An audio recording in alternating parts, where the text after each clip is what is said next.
Kumanda tigawa nusu mao kuchokera pa MIYAMBO 27 timu yake so imodzi ya namba 12.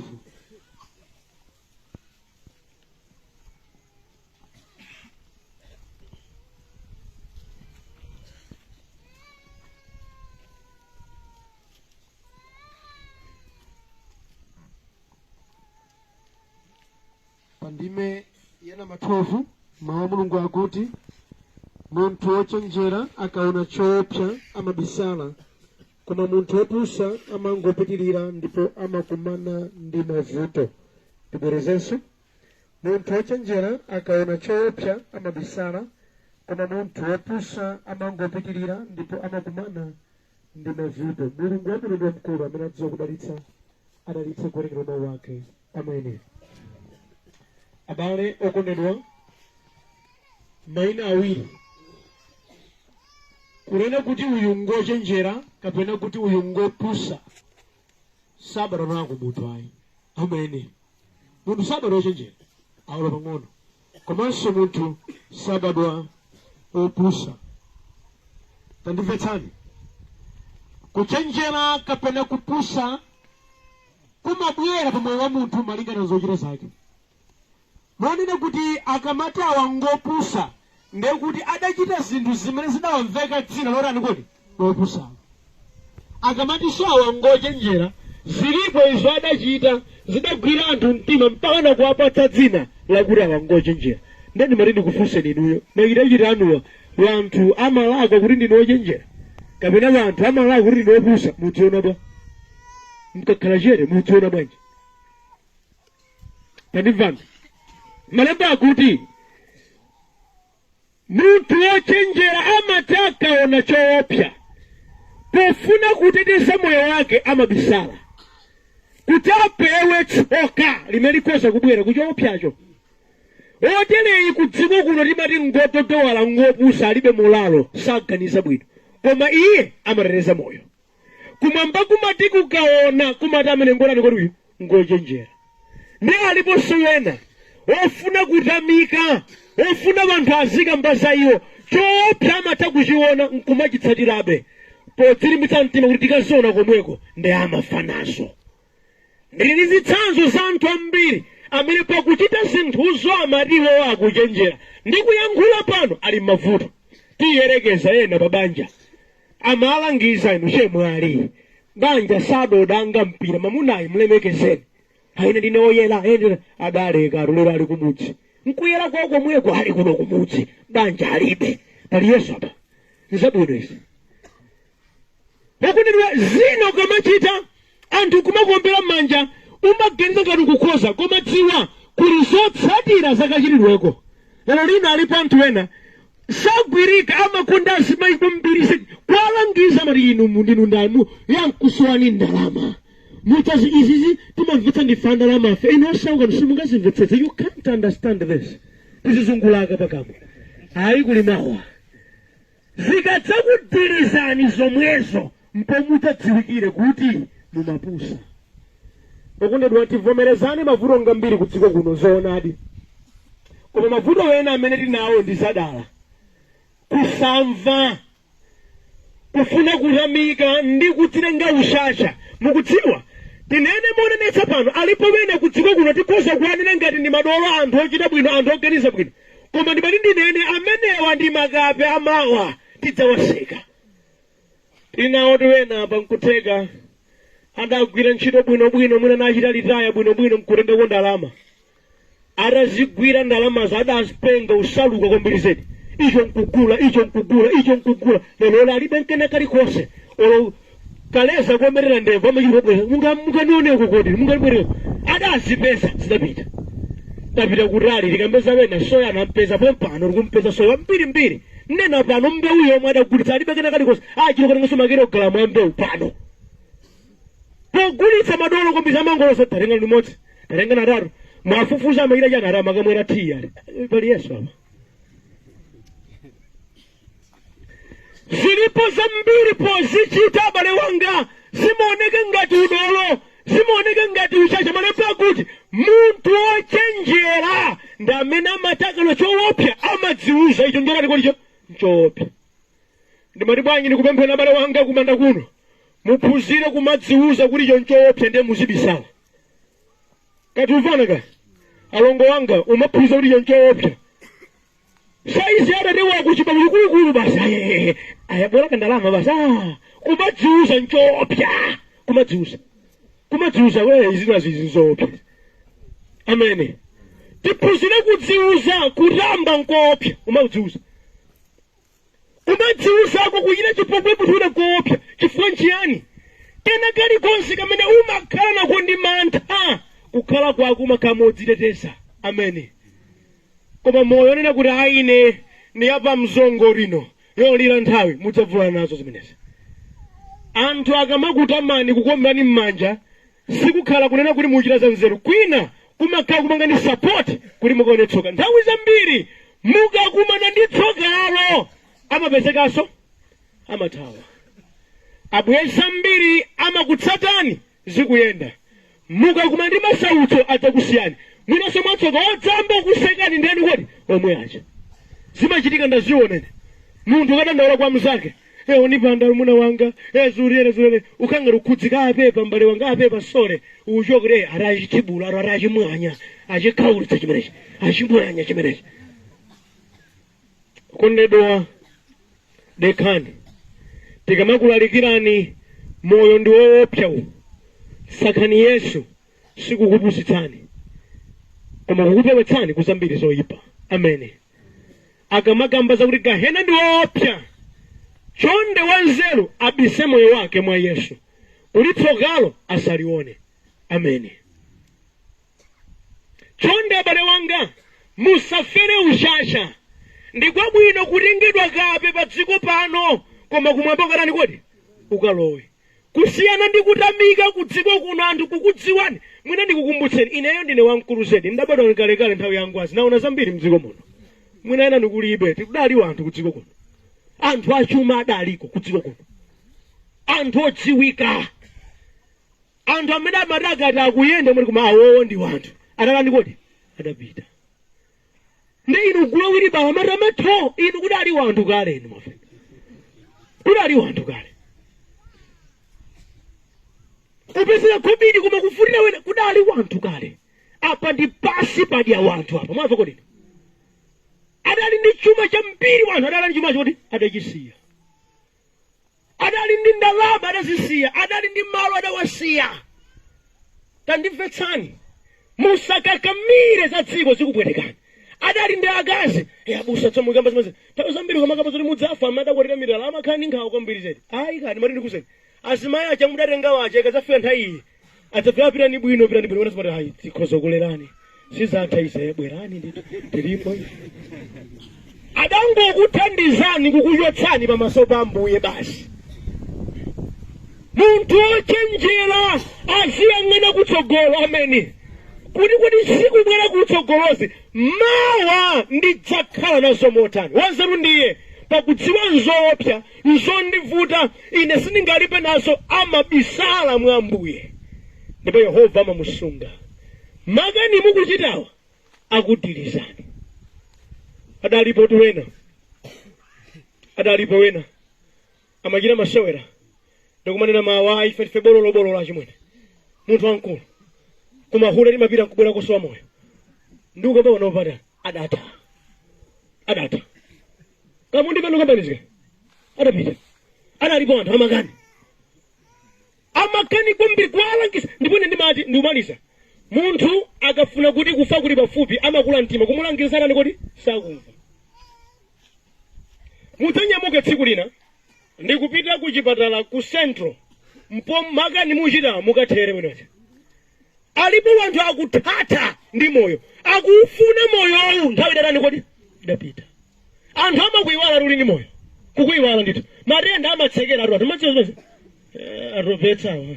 atopetsa amakukondaniwa nkuri muupuma muli ndi moyo. Tinkhopiro nini bari timatsipe kankhope ngakumanja kudziko ili ndilachabe limene makani wose kutheratu timakula mtima potika moyo kukakugundaka kukongola ako kunkuli mudya simayenda ngopezi zimasaluko anga chigwete kuba dziko ili lachabe samalani kuli mawa muntu akaona choopsa atidziuza chochera kuli choopsa ndikupatuka amene osamakula mtima zoopsa zimavulaza valani kuchenjera pakubwera kwa Ambuye amene zilipo zina okondedwa zimene ngati simukhala mwa Yesu simukumana nazo ndiponso zilipo zina zimene mukakakambira kukhala mu uchimo mupweteka ndithu mbamba mteladi mupweteka ndithu ndipo kapoka mutakhala mwa Ambuye. Haleluya. Chisankho ndi chanu. Chisankho ndi chanu. Mudziveka dzina lotani. Mudziveka dzina la mtundu wanji. Kutamika kudziko sikutanthauza kuti kumambasa akutamani ayi. Alipo wina timalemekeza kuno pamene kumwamba akuti anthu opusawa. Chonda bale wanga utenga ndikukupatsani ndikuti muzoopsa zambiri zili mu dziko muno bwerani kwa Yesu akutetezani akusamalani. Amen. Ambuye Yesu anena mawu akuti ine ndine kuuka ndi moyo ndipo munthu wina aliyense okhulupirira ine ngakhale singafike pakumwalira adzakhala ndi moyo ndipo munthu amene ali ndi moyo nakhulupirira ineyo sadzamwalira nthawi zonse. Mawu ovuta kumvetsa kwa wanthu amene sapemphera. Chimene Yesu amanena nchakunena kuti ngakhale inu mudakhala kuti ndinu okhulupirira kufako mudzafa ndithu. Kodi muvanali kodi? Sikulina mudzamva kuti akambira mwalira. Sikuti ndachimwa atu ayi. Koma kuti mundondomeko imene Mulungu adayika machokedwe a dziko lapansi ena ndi imfa. Koma sikuti munthu akamwalira amakhala kuti walekana nchauta ayi. Amalekana ndi imfa moyofe. Koma ndi Ambuye salekana. Monga timayimba nyimbo namba 21 pakuoloka mtsinje wa imfa dzanja Mbuye wathu amene ali kodi amagwira mwana wanga bwera kuno. Inuwe munati mwalira akhoza kugwira nsoni Yesuyo. Fano ena tabwera magali mororo tikozo chita ngozi kumwalira umapita ndito. Mwina utenga omweza ndi kodi omwewo. Mesanga saboto akambisa amakuza mesanga ni masada demedo anga kapaka masala amene uja modi ngabakira masala pano pano uyesta kuseku masala awo kukuza mbale udzamwalira ndithu yekhayo ali mwa Yesu amagwidwa dzanja. Tandimvani Yobu alina mawu akuti timabwera ku dziko lapansi opanda kanthu ndipo opanda kanthuzo timatani kodi timapita. Musalole zozipeza ku dziko zikusiyanitseni ndi chauta ayi. Inu kaya musabizike nazi mayiwa adakabadwa abe masiku athu aifa mavala nyakula samavula ngazi uchira masiku anozayi amavala nyakula uhule wa majira atavala koma zilundu masiku amenewo ena nukulibe zimachitika ozitsaza adapita nazo amene dawugwira mtima ndife lili panga pano lero lino. Kuti mundipesa kaya mukati musaugwire mtima zokoma za dziko sizimatani kodi sizimata muthendeka kayasu mumwayika siwalero ngwakalikale uyu mnena tuzizagagazi anzaka nthawi amwayimwapo wanthu zapweteka adafanazo inu mwazipeza ndizikukayansoniza amnena marokoso salero kayaho inu zapweteka mbiri zimenezi adapita nazo.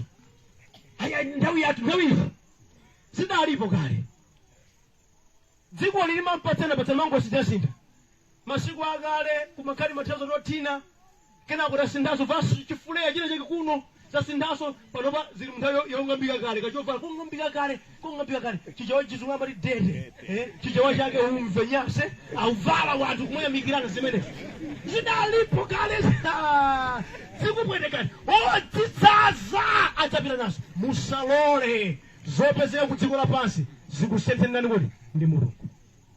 Ndikamawerenga Baibulo ndimafatsa pena Solomon adakwatirapo akazi 700 zibwezi 300.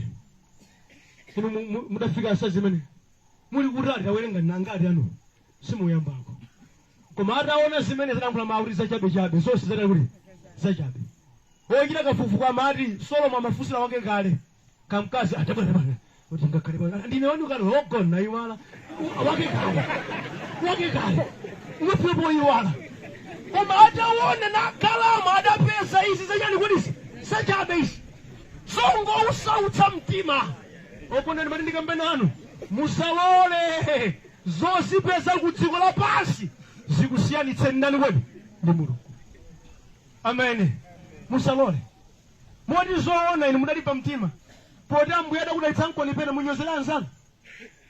Ine ndimati chauta akamakudalitsani amayang'ana ziwiri izi: 1 zikusungeni moyo mwanu, 2 enaso adalitsike kuya kwa inu. Mweronjezo chachitatu kuti mukwanitse kutumira naye Mulunguyo mosavuta. Amen. Ngati Mulungu adakudalitsani akudziwa enaso kusungulirani adani kodi adalitsika nawo. Yehova isangapatse zonse munthu mmodzi ayi. Chimene alibe amapatsa kusowa. Ndimakonda kunena izi. Chimtima choyipa chotere chatundu wanje chomamana nthelelo lomwe lomera lokha munda papazipotopoto munda mwanga nsadza kuonesa. Ndengati mumana thelelo lomera lokha ndalama mungapatse kuwena ndecha uramango zvinora tatatata nsilipa siyo mwema kuvula nogula ngasikuipa kwa mtima. Yehova amadziwa zikuyenderani ambiri avutika nazo. Enaso mulipo ndinomatama kwa mbiri zedi panopa Ambuye wambokutsitsani kwa mbiri zedi. Chifukwa chokuipa kwa mtima madandaulo anthu ena simungapeze mwayi sizingatheka. Akamakudalitsani Ambuye ndikuti enaso andoti adalitsekepo. Zikupangitseni kutumikira Ambuye osati kuti Mulungu anyozeke. Ukondedwa Mulungu adatipatsa pambowa. Mulungu wamweyo watenga dalitsike dzina la Mulungu. Popeza chamukomera Mulungu amene kuti apereke Yesu akhale mpulumutsi. Ndikuti Yesu atsogole adzikalandira wonse otembenuka mtima. Amen. Nditsindike motere ambiri mwa ife tayamba kukhala m'maubale ndi azibusa ndi mipingo mwayesa kuti zimene zinde chipulumutso chanu 0 pa 10. Hayi akabira acha nazanga nagwira kumanja ine kangodwaso chifinanga iwemwe sine mpulumutsi wako inayo kutenga nambala yanga sikuti mapulumuka kulibe pakhomo lakumwamba pali Yesu Kristo moyo. Amen. Ngati suda pange ubale ndi amene yalakwa sisili bwino. Ine kwatu tukula bishop ine kwatu aya bishop adadutsa kolobali pa bishop na bishop ayi utanatawi kala mwa Yesu mukosa kuutama mpingo wanu koma ngati mwasempana ndi Yesu yalakwa pakhomo lakumwamba palibe ineyo palibe pali ndani kodi Yesu. Ngati simudapange mubale ndi Yesu amene sisili bwino chofunika ndi amene monena kuti ife tikamayika maliro awanthu amamembala mpingo wathu timabwera ngati anthu ampingo koma Yesu amakalandira iwo ngati ana ake. Amen. Zoteka masiku mipingo ndi mpweche kubala kwa nyemba kolopeta wake vachamba vili mamene fiti ndecha jechete mahule nde hii koma ndimati ndikuuzeni wotere opokhala pa mpingo koma osalapa kufa kwawo ndi gahena. Ena marene kamba mpingo kuti maliro anga adza bebe iyi ndi akhoza bebe malirowo koma kopita iwo ngulani kodi kugahena. Wodala amene akumwalira mwa Ambuye chifukwa anena Mzimu Woyera kuti amenewa akapumule. Amen. Tamvani mwato sefere lino Ambuye wakuoza kuti amene apite ndani kodi abambowo pamene pani makhala chete kumati moti zoona Ambuye wakusiyani ino rumuzidya desima izi muchitazi nukatenga awa oyimba bwino kwambiri kuchalichi kwathu kufa kwawo utathyoka ifeyo kwambiri zedi tapweteka kwambiri zedi nkana mwana wawo waiwewa ndi mtumiki kuchalichi kwathu zowawa kwambiri ukamaona wina kupesa nzake zasosoka kale ndi chamba muda Ambuye osiyadi awawo ndito kuti unchani ukamaona wina awasali moyo sawa asibaso ndi moyo Yehova amayang'ana chani ine ndimati mwine kapena Ambuye afuna muda lapa kuti nifeka macha kupesa mudzakhale kuti muli mwa Ambuye. Amen. Koma ndimati ndinene sikuti chaura arama kuopani pakusani moyo ayi arangotseka mphunozo pa ngoyika mawa inuyo musamalingalire kuti Yehova makuopani ayi ono pang'ono ndi chikondi chabe cha Ambuye. Amen. Tsono chikondi ichi musasewere nacho chifukwa tsiku lina mawu akuti mudzafa adzakwaniritsidwa. Amen. Zawa ndi izi Yehova adatero kuti ndilo fumbi ndikufumbiko udzabwerera kwawa kwatha sadza mwaliranso maliro ena tulifeyo pano mori ndinu kandidere wa maliro inuyo.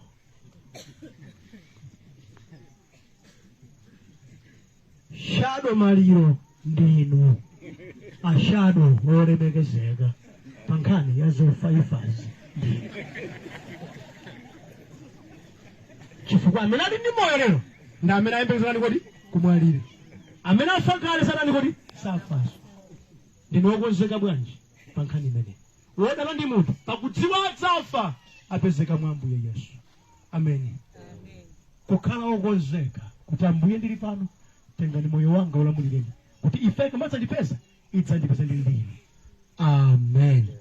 Tiye tipemphereni. Atate, magawo onse awiri munandipatsa kupereka ku mtundu wanu wa anthu awa ndapereka.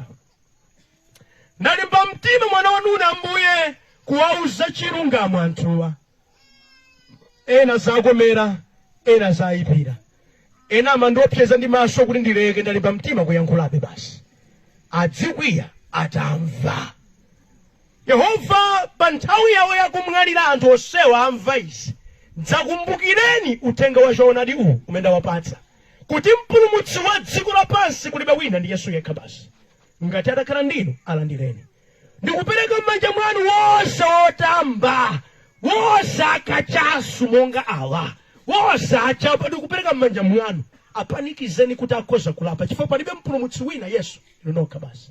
Akufuna amasulidwe amenewa amasuleni. Ambuye Mulungu olemekezeka, wonse amwano ndi mawu anu ndikuwaperekanso m'manja mwanu kuti mwaonetse kuti inu simukondwera ndi tchimo. Moti Ambuye, pempho langa ndili monga ndalimbika mwana wanu napereka uthenga umenewu. Yehova, iwo amene amva koma nakachitaso uchimo, chonde kumwamba yesetsani kukachita kenaka kikapaderadera kodzawakumbutsa kuti Mulungu simukondwera ndi tchimo. Wonse onyenga akazi anu ake, pempho langa akagwidwe kumeneko ndi mamuna wa nkhanza wodziwa kugalasa akaphunzitse chibwana chimalanda. Yehova, wonse okhala mkachaso tapitani mukaphunzitse Mulungu kuti simukondwera ndi zimenezi. Mwa Yesu Kristo. Amen.